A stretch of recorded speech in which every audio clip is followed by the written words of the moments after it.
L'affaire de l'employé torturé au supermarché chinois Sino Market à Yaoundé constitue une violation grave des droits humains, un acte puni par la législation camerounaise. Le code pénal, en son article 277 alinéa 3, prévoit une batterie de sanctions stipulant pour le cas d'espèce des peines privatives de liberté allant de 5 à 20 ans, selon la gravité des coups et blessures, font savoir les hommes de droit. Donc, ça dépend aussi si c'est une torture qui a en conséquence mort d'homme, ça c'est à perpétuité, tu es condamné à perpétuité.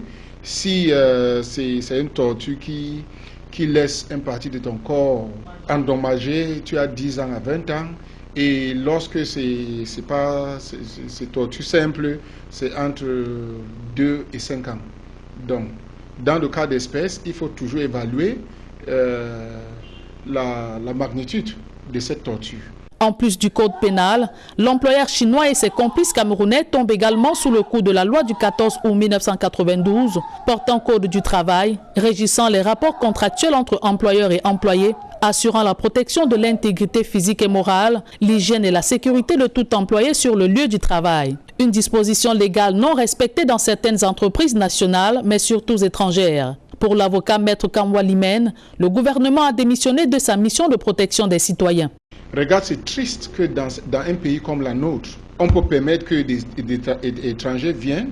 Non seulement ils nous payent mal, ils osent même taper des Camerounais, en complicité avec des autres Camerounais. Ça démontre à suffisance que notre pays ne protège pas ses ressortissants, des citoyens. Comment on peut expliquer dans un pays normal que des Camerounais sont des esclaves dans leur pays, dans leur propre pays? Et vous dites qu'il y a un ministère ministère de quoi là, c'est des emplois.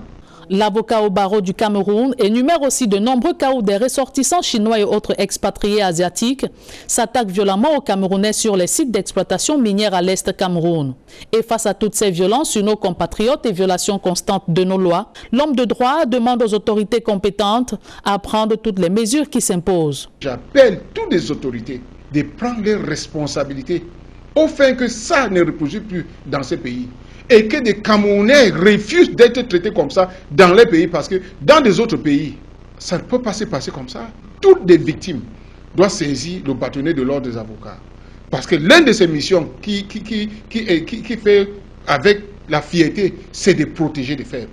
Pour l'homme de droit, nul étant au-dessus de la loi, il est grand temps pour tous les Camerounais de dénoncer tout acte de torture en entreprise afin que les auteurs répondent de leur forfait devant les tribunaux de la République.